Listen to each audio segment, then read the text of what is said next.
Good morning to everyone from History Matters and So Does Coffee. Today we're talking about, they have to acknowledge that coffee too. History Matters Coffee, I was going to say. The title I gave today's episode was Science Liars, WTF? And I'll explain why that came to me. I'm actually going to take you with me through my thoughts as I thought about this, because it proved to be, it was a more meandering and really interesting topic than I imagined when I started. But before I do that, I am going to turn to my partner in crime, Annie, who will explain the rules of the game. Well, good morning, Joanne and everybody. My name is Annie Evans. I'm with New American History. And as always, I'm delighted to be with you on Fridays. And we love this community. I look forward to this all week. Today, Joanne's going to talk for about 30 minutes. While she's doing that, feel free to continue, those of you in Zoom, to engage with us in the chat. But if you have specific questions about anything that she talks about this morning, we need you to put those in the Q&A located at the bottom of your screen. In about 30 minutes, I'm going to come back and I will help her field those questions. So please don't forget about the Q&A, and I'll see you in a little bit. Thanks.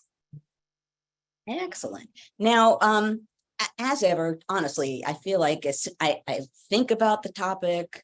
Actually, before I even begin, there is bingo being played if there's anyone new. And if there's anyone new, please let us know that you're here for the first or second time, and you will be welcomed by the wonderful History Matters community, which is robust. Oh, okay, it's Paul's computer, but that was Erica, right? I think. First time. Okay, excellent. Welcome. Welcome to Erica. Okay, everybody give Erica a rousing welcome. This is excellent. So the topic that I chose came about because of something, well, it came about actually because of the air. And because it pushed me to a place where even now it could cause disbelief. And actually, before I begin with the air, I will say, I will acknowledge something remarkable happened yesterday, which is a former president was indicted for federal crimes. We can come back to this at the end. I will say, I'm of many minds about this, but seeing a former president indicted for crimes against his country is both, as much as we're used to certain kind of criming among certain kinds of people, is shocking and sobering, and made me, on the one hand, happy that there might be some accountability, regardless of the outcome, that there might be some accountability, and sad because look at where we are. And look at the fact that that person is running for president. And I'm not going to go on, and we can talk about this afterwards, because I really do want to address science liars. Back to the air. So I tweeted out and posted, skeeted, mastodon, whatever it is, tooted.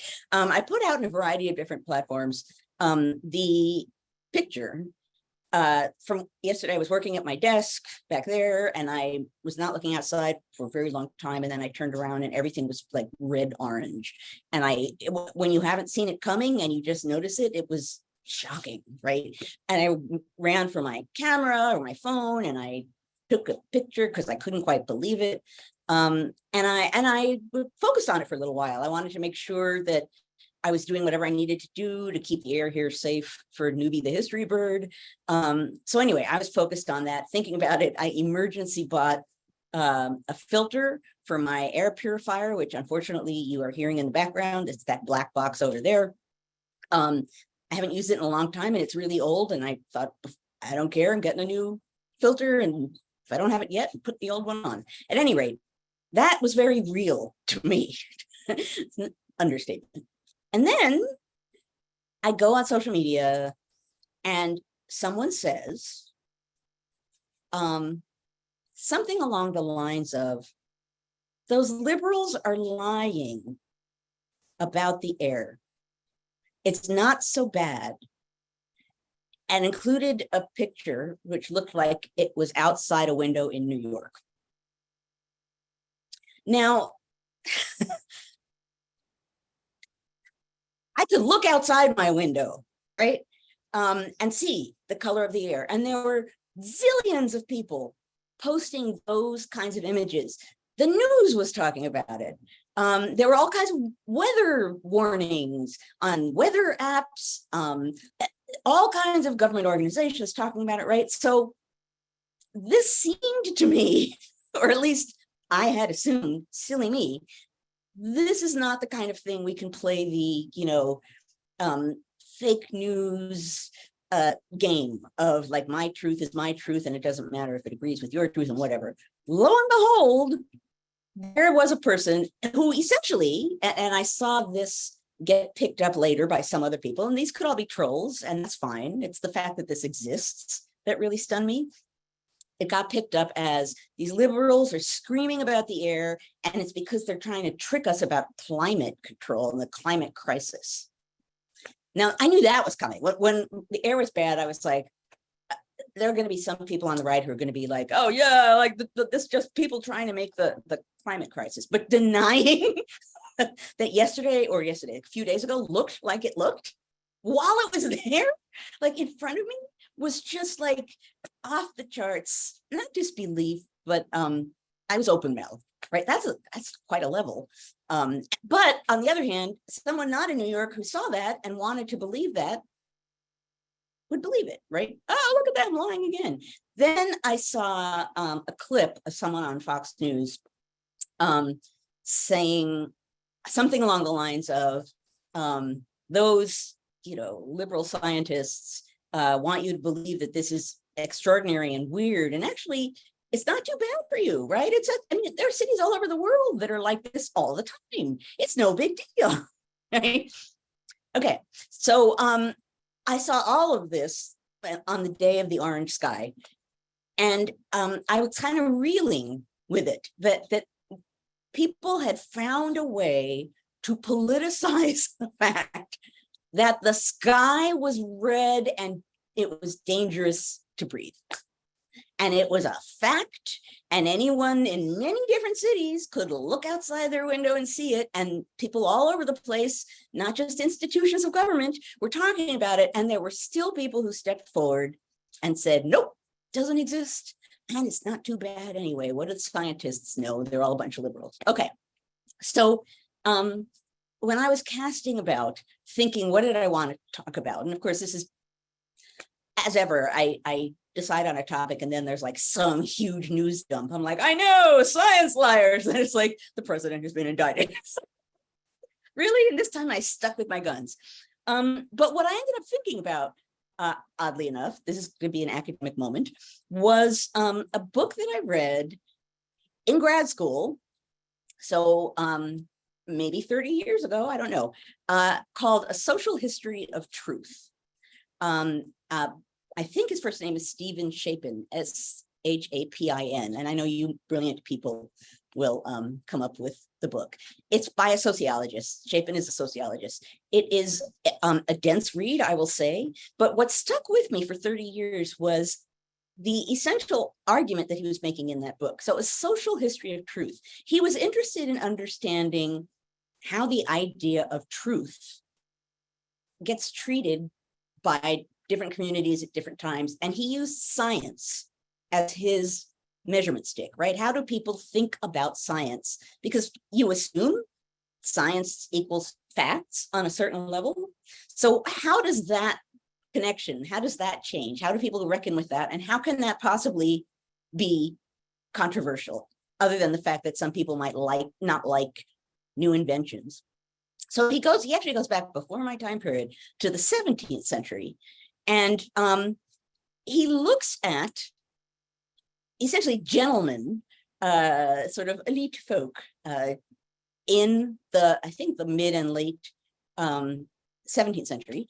And what he looks at is there was a moment when, on the one hand, you had all of these sort of men of learning looking around and making observations and scientific observations and basically, and reporting them to others, right? I have seen, I think I read in his book this morning, small eels growing in a bottle of vinegar. Or there was another one about, it's been a whole long time since I've read it, but some of these were like remarkably nowadays, like, no.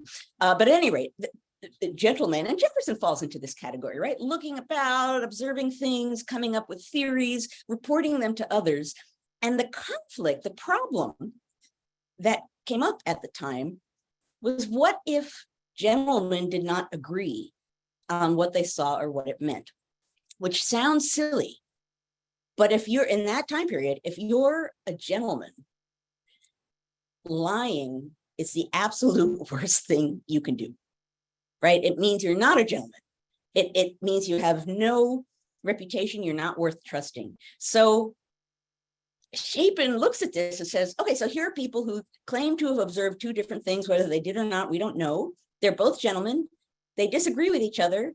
What happens? And the book explores how people tried to reckon with the fact that they couldn't agree on what they considered to be the truth, and what that meant on a personal level to these men of learning, and generally how that shaped people's ideas about truth. So believe it or not, that's what came into my brain yesterday at the crazy, the sky is not red. What is it? Henny penny, the sky is falling, some version of that. The sky is not red, your eyes are deceiving you. That was the book that jumped into my mind because it stayed with me.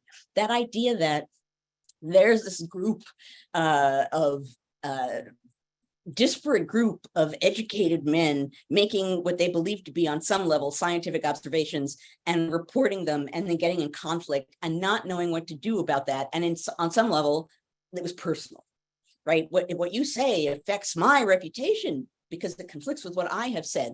That was really fascinating to me. So that's where my mind went. This morning, I thought, well, where are we? I'm kind of taking you on a tour through my thoughts. That was yesterday's sort of connection. That's when I came up with the topic.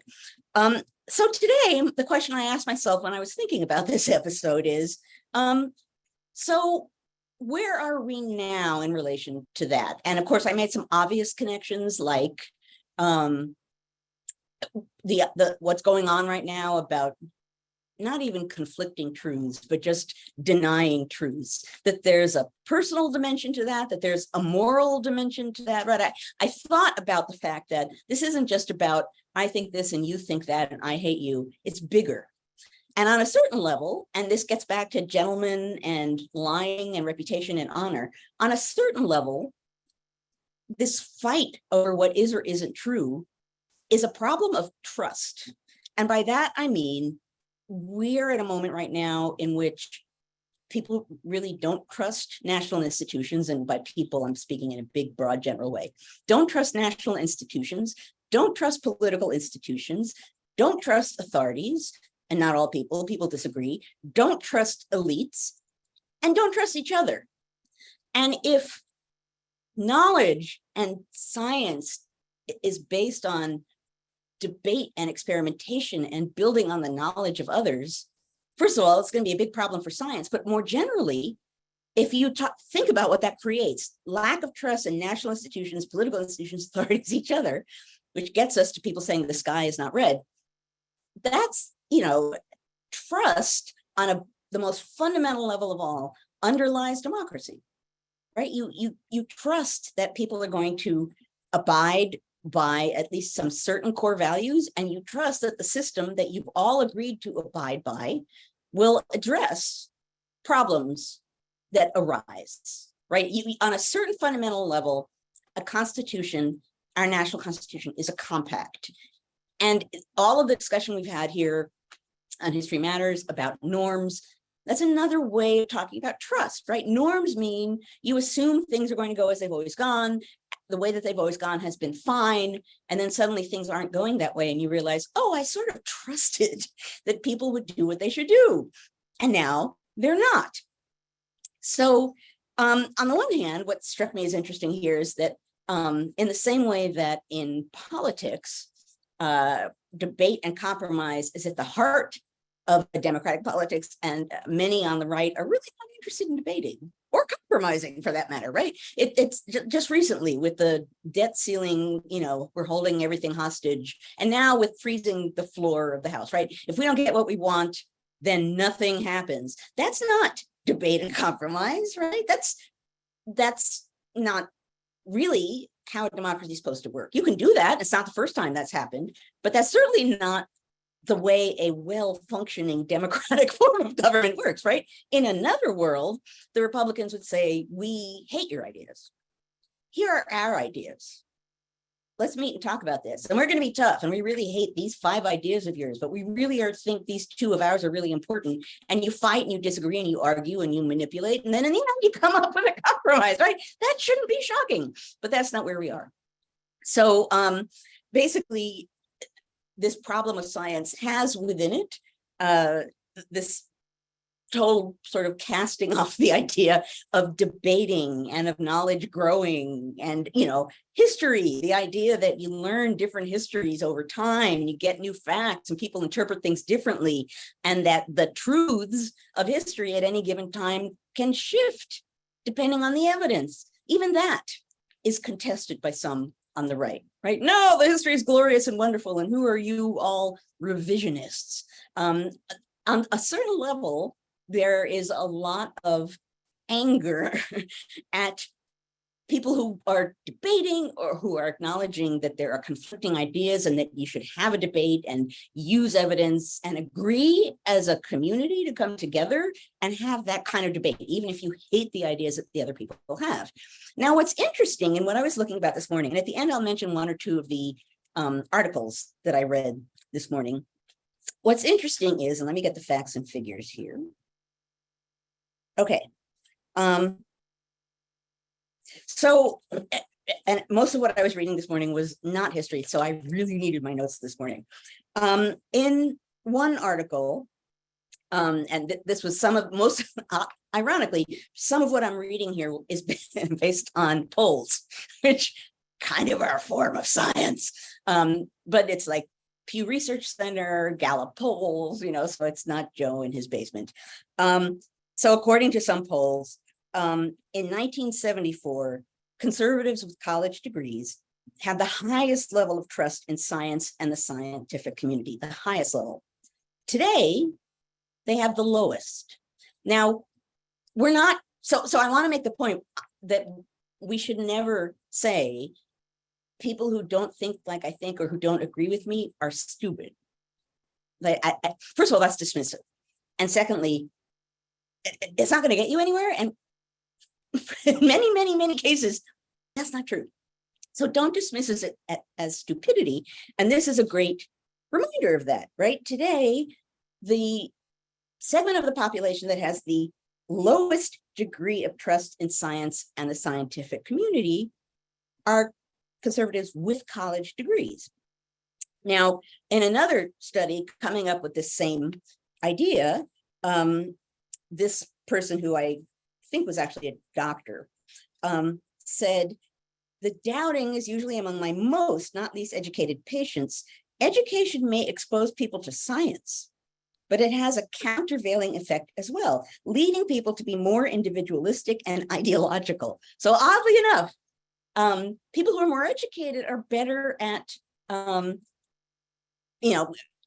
owning, containing, evaluating ideologies, which is a fine thing, and believing because they have the skills in their own individual ability to determine truths. Now, all of that is fine, but then combine that with high polarization, right? Combine that with a society in which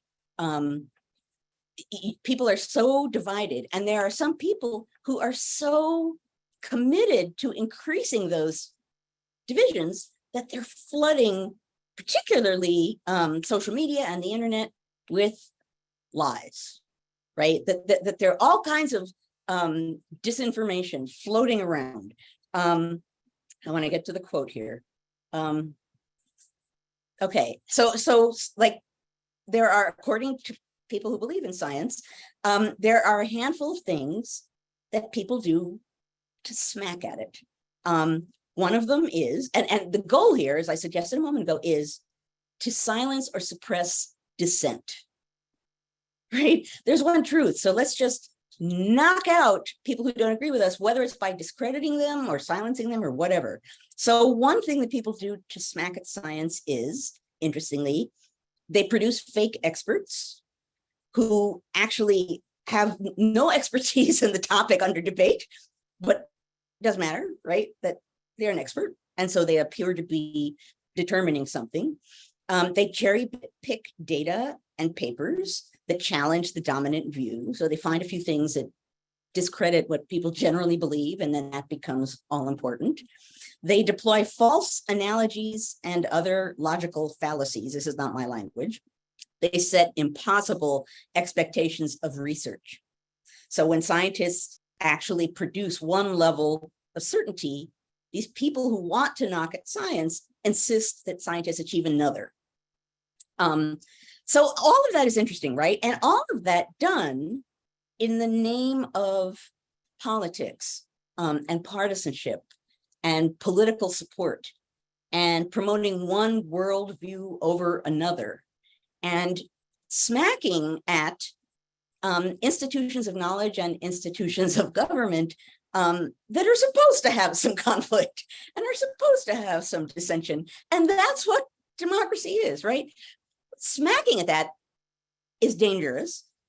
And what we're seeing now in the realm of science is just another factor, just another symptom in this larger democratic crisis of partisanship taking over, and even science becoming misinformation or disinformation, not misinformation, deliberate disinformation being used even in science for partisan purposes.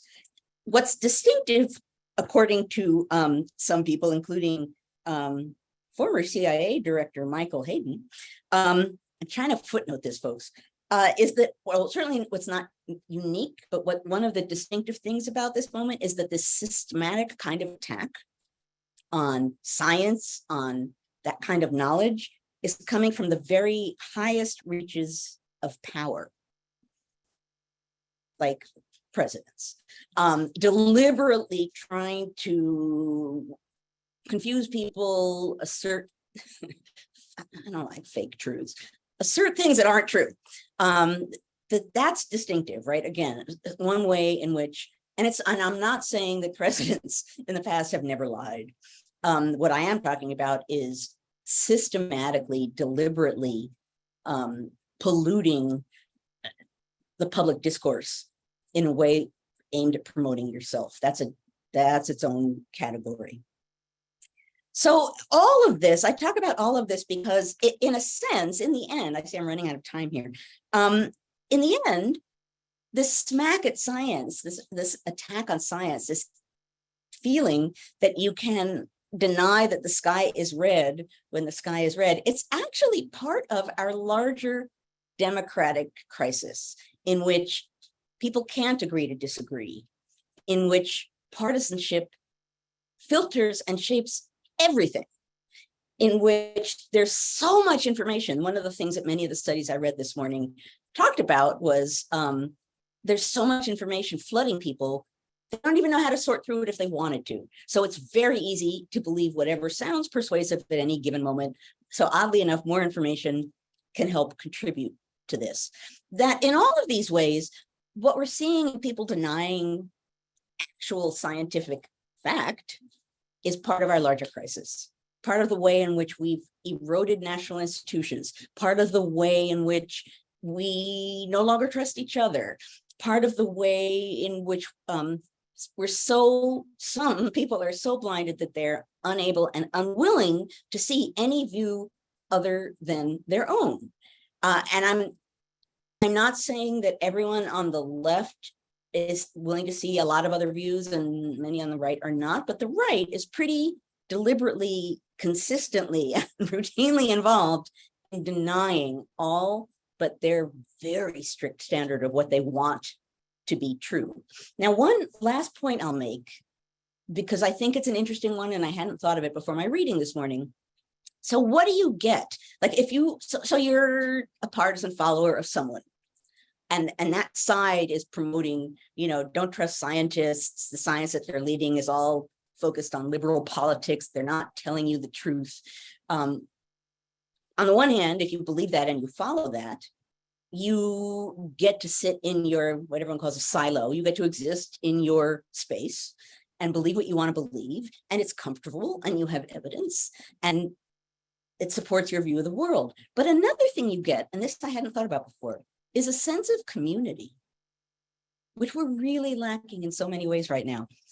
If you join with others in disbelieving big government, big whatever, having this view that this is true and they're all out to get us. If you're in the community of this is true and we're the ones who believe it, you get a sense of community with that, which is fascinating and a little horrifying, right? Because we're in a moment when when what we feel as a nation and a people is so minimal. Here's a way in which if you follow the discreditors and the distractors, you get a sense of community. This is complicated, I realize, but I had not connected Mr. The Sky Isn't Red with the pattern in this larger ongoing attack on democracy. And it's part of the same thing, same symptoms, same tools, same impact. So I think it's important for us to think about not just, and we talk here on History Matters a lot about different ways in which democracy is under attack. There are other ways, and it's easy to say, cultural warfare. Yes, cultural warfare is being used. This is a way in which I had not considered this battle being fought. I think it's worth stepping back. And as I always say, thinking about what people want you to think before you follow in and grab the emotion they seem to want you to have. This is a case in which it's a reminder to really think about what's happening around you. And if something really fundamentally either doesn't make sense or really gets you responding in a strong emotional way, think about it. Think about why it's happening. When I, sometimes when I talk to students about writing, doing their own research and writing history, I'll tell them to look for sentences in other research, past scholarship, that say something like, we'll never know that, blah, blah, blah, or we can't understand why, blah, blah, blah. Now, it might be true, we'll never know, and we can't understand, but to me, that's a red flag. That's someone saying, I don't get it. That's someone saying, I saw this. How weird. Wow, it's weird. Next topic. Always stop to think about the logic behind what's going on. And don't create mass weird conspiracies. That's not what I'm suggesting. It's just another way in which we have to be self-aware consumers of all kinds of information and all kinds of conversations. Okay, so I want to mention, I've gone over the two of the things that I read this morning that might be of interest. Yes, you are totally right, Julia. The mug is coming. And it's a stretch of a mug, but I'm trusting you'll come with me. So I read, there's a book and I read an article based on it. There's a book called The Constitution of Knowledge, A Defense of Truth by Jonathan Rauch, R-A-U-C-H. What was interesting about that book is it talked about how some people want to overturn the constitution of knowledge, this sort of agreed upon way in which we think science works. And if you think about people overturning constitutions, the framing of that was really interesting. So the Constitution of Knowledge and how it's under attack. The other was an article in the New Yorker called The Mistrust of Science by Atul, A-T-U-L, Gawande, G-A-W-A-N-D-E. I found them both really interesting. There's a lot online about this. Social history of truth, plunge in. Like I said, it's very sociological. I don't remember what, I know what sent me to read it when I was in grad school. I was interested in this fact, like related. If you're gentlemen, how do you disagree and how do you fight, and why is lying so important? And this book actually really helped me, which is why it's stuck around for 30 years. Okay, mug. So this is a stretch of a mug. So what I thought was, if we're talking about science, the community of science, people being able to agree and to disagree, and the growth of science with people having that kind of dialogue, and how that is goes along with what we assume to be the civilized world, right? That's how a civilization, a functioning civilization, works.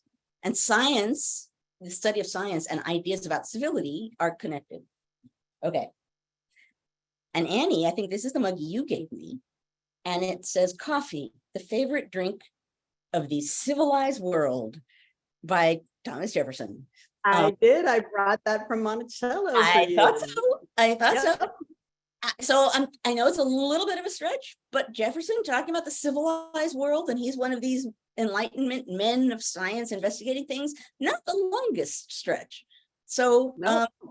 that was, I'm going to open chat so I can see everybody. That was the mug of the day. That's so funny because I was just at Monticello this week and I'm working on a project with them. So it's very appropriate that you picked that mug. Excellent. Excellent. And it's 9 minutes from my house. So I like working with them because it's a short commute. Okay, we have lots of great questions. We actually have a whole separate set of questions for the after party already. So help me remember, a lot of people wanted to ask your take on the SCOTUS gerrymandering decision yesterday. Okay. So if you can both help me remember, you and John, we've got like 2 questions that I had to There's all say. kinds of things we can talk about in the after party. I think today we're gonna, I won't even go Okay, there. I want to get back to science. Okay, so our good friend Rabbi Beth, she asks, technological inventions and advancements have influenced perception and recognition of what is true, but now technology is I can't talk today, enabling truth to be questioned and undermined. I think she's talking about AI there. She wanted to know your thoughts on that.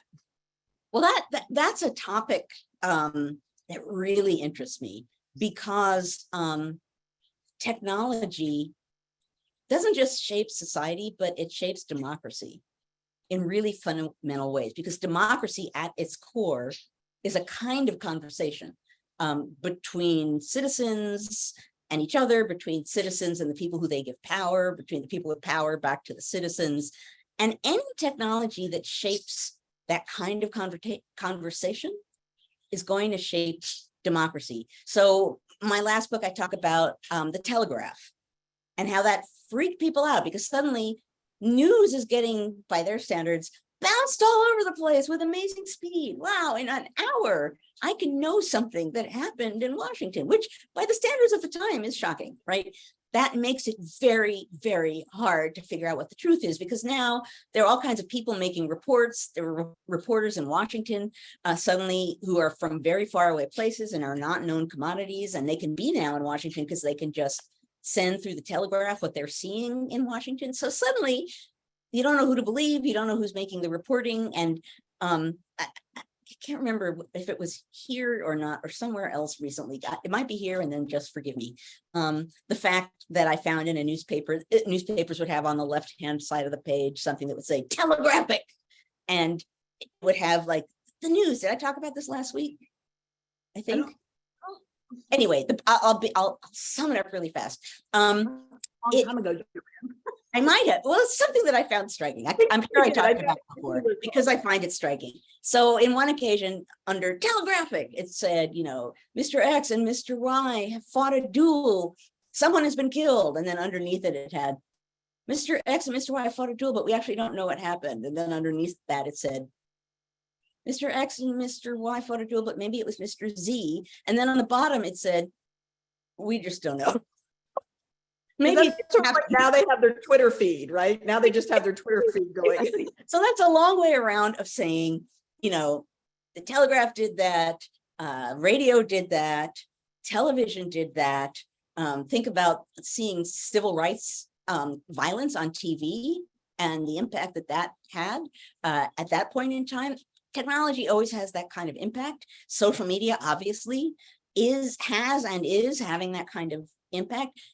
AI is going to do something similar in the same way. We just don't know what it is yet. But that's not, again, I guess I can't say I won't say it's a scientific certainty, but it's highly likely. Oh, it already is. Like I'm already seeing it being used in so many ways in such a short time, way faster than when we first got the first desktop computers in schools, or when we first got the internet. That's right. or The whether you've internet is got another form of technology. iPhone. So, This is so the way- any of this kind of stuff, because it fundamentally shapes how we engage with each other and how we get information, is going to have a huge impact. And for whatever it is, you know, if you're talking about the telegraph or the television, part of the message I always have here applies, which is think about what you're seeing, think about who's showing it to you, think about the evidence that supplies that or not, because particularly with new kinds of technology, there's like an oh wow factor, right? There's some part of you that's like, whoa, like they're telling me this and it's so fast, and you kind of bypass the filter that says, well, yeah, like that came to me from Washington in 35 minutes. That's amazing. Pause. Who is this person who told me this? And why are they telling me this? Anyway, so that's a very long answer for the question that, yes, I think. So it makes me think of when there was that person for a while impersonating you on Twitter, using your Twitter name. Yes. That yes. was creepy. It was Really. very creepy. I didn't know why they did it. I didn't know what they were trying to do, but it was very clear. I mean, they defined themselves as Dr. Joanne Freeman. They had the same profile. It was weird. And it was some crazy people shut it down. People shut it down. They Everybody did. started. They did. I reported it, and I it. posted it in other, and it actually was taken away, which, you know, considering I didn't know what this person, I actually have a theory as to who that person was, and I can do that in the after party too. Okay. I'll never know Okay. what you think. Anyway. All right, so the possibly the luckiest person with us today, Linda won bingo, and then she won double bingo. So I think she should get a lottery ticket after this. But she also posed a question.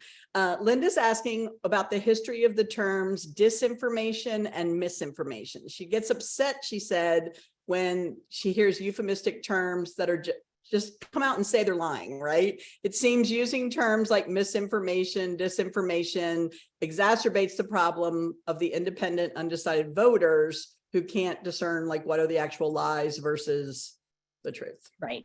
And this is related to another message that I've been talking about here and on TV for a very long time, and that is that words matter, and the precise words that we use matter. And if you're deliberately masking meanings, or if you're deliberately changing meanings, or if you're calling something a normal day of tourism when it's actually an attempted coup, that matters.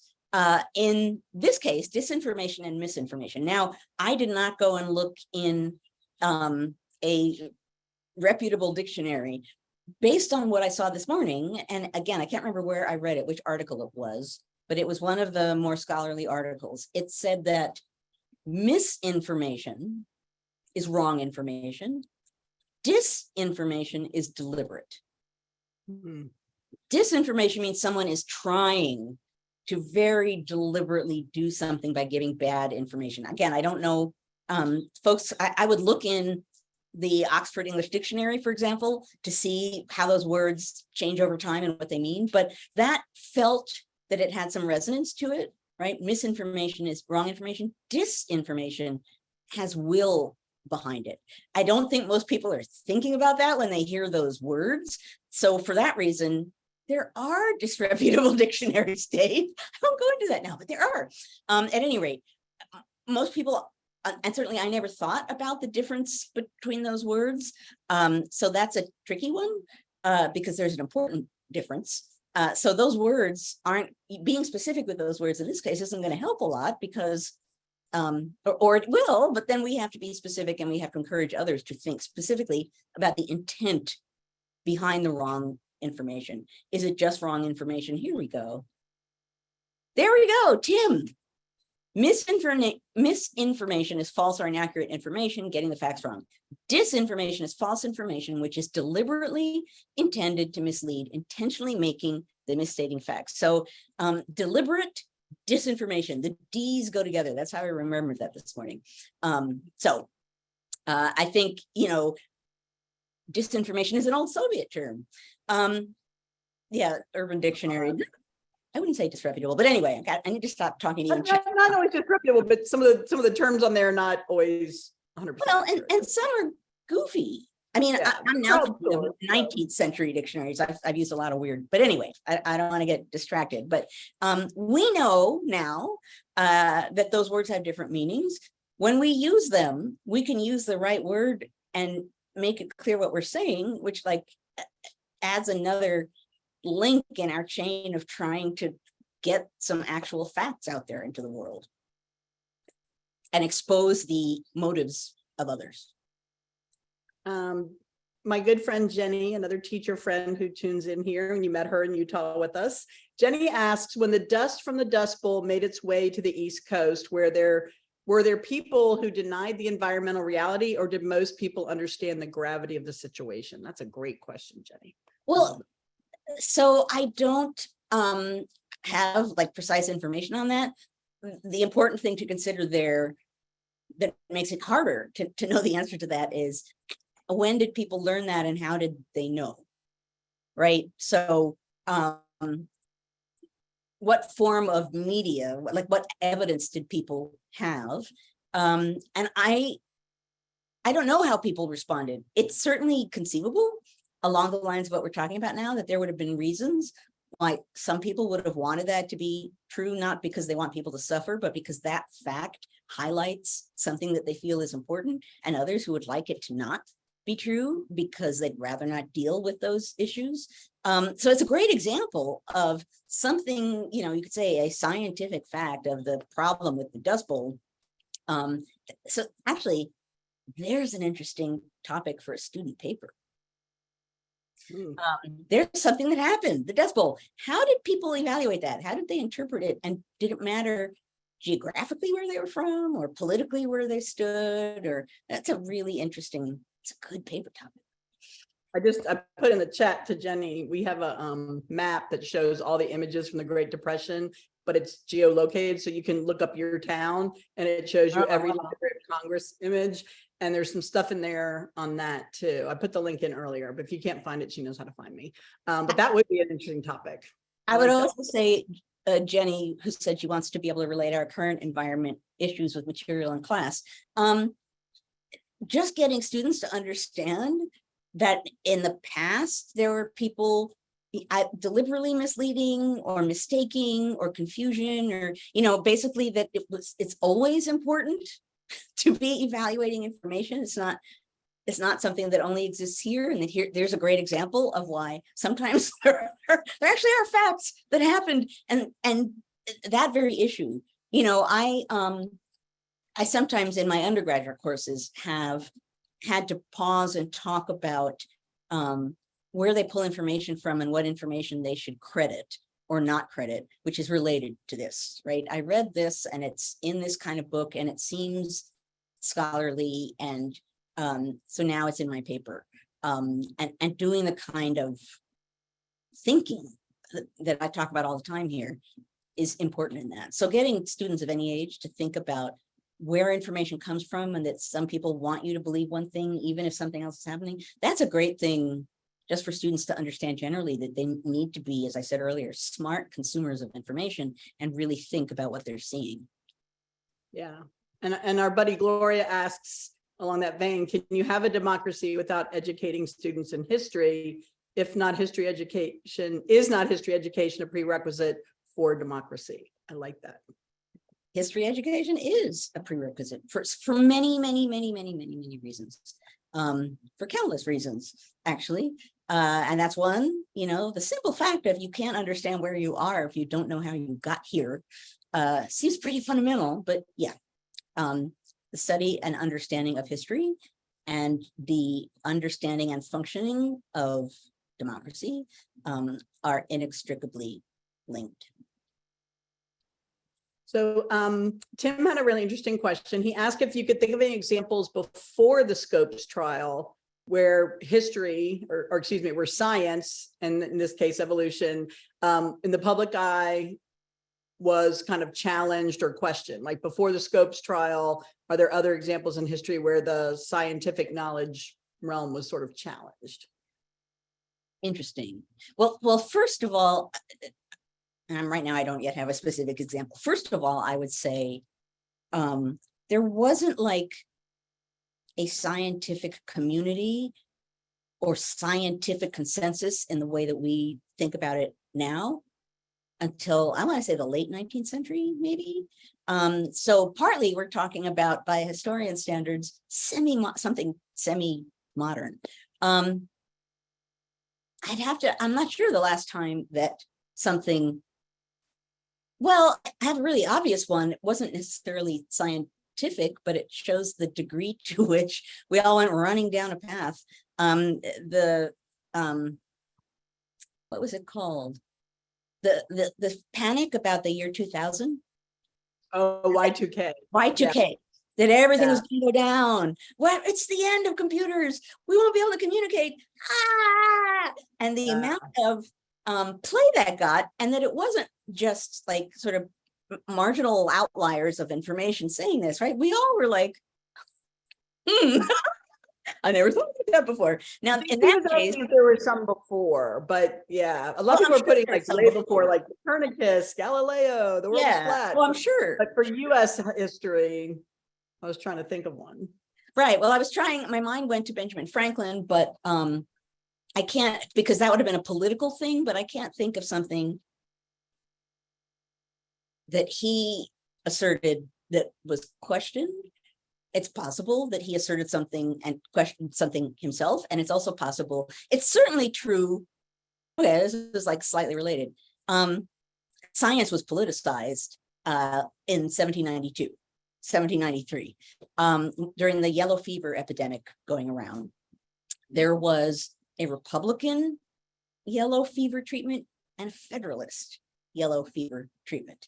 And it mattered, which doctor you had and which treatment you got. And one side fundamentally didn't believe in the other side. And again, this is 1792, 1793, in which, and at the time, it's not as though people could say, well, yeah, yellow fever is caused by this, and thus we need to do that. People were floundering and people were dying in mass quantities. The fact that a Republican doctor and a Federalist doctor came up with ideas and they were trusted in one case or another, largely for partisan reasons, that's another example of this. With something that's serious, right? Where there was an epidemic and people were fleeing cities. There's still that partisan contention over something really basic, like how do you treat it? How do you cure it? That's why I always say the 1790s, man. 1790s are very similar to the current day in the not just the fact that it's polarized, but in the way that the climate of polarization and the way it swallowed up everything.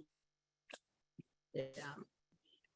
Oh, look at that. Jacqueline says a conservative physician will treat you differently from a liberal one today. I don't know that, but it's highly conceivable, actually. Well, some people were pushing ivermectin 6 months ago. So yeah. Okay, we have so many more questions in so little time. Dave asked if you could expand a little on what you said about the doctors being highly educated, patients not getting the science, and how they can argue against it. Like, we had a lot of people in the chat talking about like Nazi Germany and all these highly educated, literate people in Germany that still fell into that trap, and the people that believed in ivermectin here a few months ago. So maybe that kind of thing. So I was searching for that very fact this morning. So I came up with that fact about highly educated people disbelieving science or being willing to believe bad science. And now I can't remember which article it was that I read this morning that tried to say like, and here's what we could do about it. And it was, I want to say a doctor, someone in the scientific community or maybe the medical community, and he was trying to, suggest ways in which you can attack this. And he started out by saying something that really made sense. He said, here's what you can't do, or here's what's not going to work. If you say to someone, no, that's not true, and I have evidence, people get pretty attached. Distruths, lies, get pretty embedded in people, and they become very committed to it. And you're just walking up to them and saying, is not usually going to be effective. Either they will feel a lack of trust in that fact, but will still stay right where they are, maybe even more so, or they'll just distrust you. So stripping away the untruth, this person said, is not necessarily the best way to confront this. And then went on to say a bunch of things I didn't fully see as being helpful. So there, I didn't find an answer as to what does one do in that case. I still, and this is the historian in me, evidence matters. And granted, you can see I engage in different and don't engage different conversations on social media because of this. But in the olden days, however many years ago, someone could say something and I could say, yeah, actually, no, here's a document from 1795. And it's a scan of a document from 1795 that says something different. And often people would be like, huh. And nowadays, how do I know that's real? Or is it scanned? Or you could have written it. What, any of the bonkers things that people can say, we're in a different place on that front. So it would be interesting. And if I had more time this morning, I would have followed that further and couldn't, but it's a really, really interesting question. Yeah. Okay. Kathleen says, how much of what's going on with the misinformation, disinformation is a result of Christian nationalists using a veneer of Christianity to point to themselves, ideology, or political party? Can you explain how Christian nationalism is part of that narrative in history? Well, I will say more generally, religion and truth are pretty intermingled, right? And if you are a Christian nationalist, you have political and religious reasons to need to believe what you need to believe. Generally speaking, speaking as someone who's Jewish and who countless times in my life, I've said here before, I strike up conversations all the time with everybody when I'm traveling, and good number of times someone, this is the problem with talking to everyone. I remember in one case, there was a woman, a young woman sitting next to me on a plane. And I don't remember how we started talking about religion, but we did. It wasn't an intense discussion. And I mentioned that I was Jewish, and there was a pause, and she said, well, you're going to hell. You seem like such a nice person, but you're going to hell. Now, to that person, that's a truth, right? And I can say, I don't believe that. My religion doesn't believe that. How can you believe that? But religious truths are in their own kind of category. I actually, in college, went through this great crisis because I took a religion course, and there were not a lot of Jewish people in the class. And we started with the Old Testament. We read our way through the Bible. So the Old Testament portion, the professor kept saying, this never happened, this never happened, this never happened, this isn't a fact, right? Just marching through the Bible. And I had a major crisis. It's like, wait a minute. If there wasn't like a flood and the Jews didn't leave, and then, God didn't help them in some way, and they survived all those years in the desert, blah, blah, blah, blah, then the Jews aren't the chosen people. And if the Jews aren't the chosen people, what the heck is Judaism? And I reasoned my way into the enough of a crisis that I went to a rabbi. I'm talking to myself. And what they're there for. Well, what the rabbi said, and that took this long roundabout way of getting there, relates to this. And I remember at the time grappling with this. I think he was a he, said, well, this is where you get to faith. He's like, what do you mean? He's like, well, you're talking about facts, historical facts, which is valid and good. You believe what you believe because your faith in what happened and what things mean that they happened. And faith doesn't always need facts. Faith is something deeper. And it can, it needs to be reckoned with in a different way than facts. It's basically what this rabbi said to me. And I remember walking away being like, faith is a separate category. And I don't remember, I remember that kind of, and it made me think about religion in a different way. I don't remember how I reckoned with that. I do know that I then went and had a good friend who was very, very observant Christian. And I remember going to him and trying to have a conversation. And we had a great conversation about what he believed and why he believed it and what he thought about me. Anyway, the idea, this goes back to trust, right? Faith and trust. It's not that facts don't matter. it's not that faith and trust overrule facts, it's that they're factors in the mix.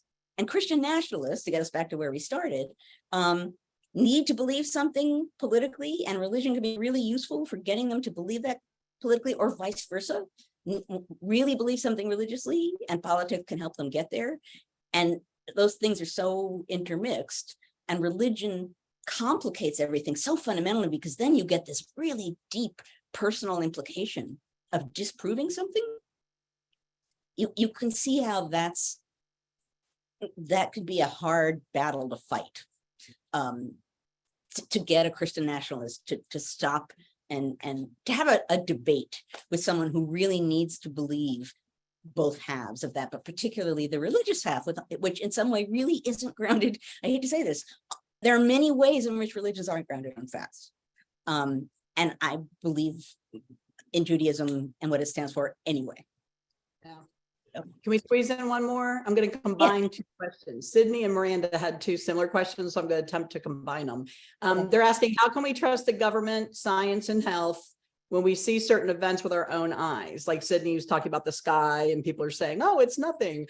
But, you know, what's the difference? Miranda says, how do we balance out healthy skepticism from paranoia and distrust? And she cites things like the Tuskegee experiments. Right. No, that's a really good point, is that it's a spectrum, right? And so on the spectrum, part of that spectrum, it's like, yeah, you should be questioning and challenging and evaluating, but you go too far on the spectrum and you're into, you know, they're all out to get me, and they're all in one big plan. And, you know, and granted, occasionally there is a conspiracy, but most of the time, not in that way. And part of my, this relates to something that I saw on one of the news programs yesterday. I'm bringing us back to the indictment, man. Whoever it was who was talking was going along this line, like, why are people going to believe that this is real in any way? And didn't have an answer like, this is what you must do. But what she did say was, it's really important right now for the people involved in the charges and for others to very publicly, very plainly, with a lot of support, explaining to the public exactly what they did. There will still be people who believe it's part of a conspiracy. You can't change that, but that at least would be a useful way to pull some people back from the brink. And I thought that actually makes a lot of sense, is to you know, and granted, there will be people who see the evidence and are like, you know, they, like people who responded to the January 6th hearings and said, they made it up. It's like, the sky is orange and there's video footage, you know, but still, I do think being very open about what happened, why it happened, how it happened for the public, which is why in the past I've also said that hearings are important regardless of the outcome of the hearings, showing that people are drawing a line, acting out for the public, the fact that people are taking action against something that has crossed a line. That simple fact, that way of showing the public that a line has been crossed, is really, really important regardless of the outcome of the hearing. Okay. We have questions as we always do, but we're never going to get to all of them. A couple of them we're going to sneak in at the after party. Okay, that's good. I was rested today and caffeinated. Yeah, we could tell. I know. As I was going, I was like, oh, I'm a little more charged up this time. Okay, so here's what's going to happen now. So we are going to go to the after party. What that means is that we will no longer be recording. Instead, we will continue the conversation, but because we won't be recording, things will be freer and easier, as though they were formal before, than this discussion. If you are beaming in through Facebook, you need to leave Facebook and join us at ncheteach.org/conversations.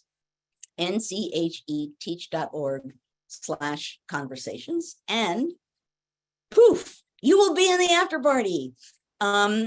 I you know, now I wait for mug, and in my mind I'm like, have I said poof yet? Because of the people playing bingo. Anyway, I want to thank you all for coming and being here. I don't know why the Round Robin Bar and the Willard Hotel are in chat, but you will have to tell me, since I have strong feelings about that. I want to thank you all for coming as ever and engaging in the discussion of democracy. We've been doing this for so long that our conversation has built on itself in some ways that, like today, I'm thinking, oh, it's a very different topic. It's science, but look at how it relates to some of the other things we've seen in the larger attack on democracy. That was really interesting to me. So thank you for coming. Thank you for engaging with this. Thank you for caring. And I will see many of you next week, where there will be a new topic, and who knows, I'll decide the topic and then something else earth-shaking will happen. It seems to happen so much. Also, thanks to Annie and John for being here. It would not be possible without you, and I so appreciate your being here. And thanks for those who aren't going to join us. Thanks to you guys. Just thanks for being here and being in the community. Okay. All right. After party it is.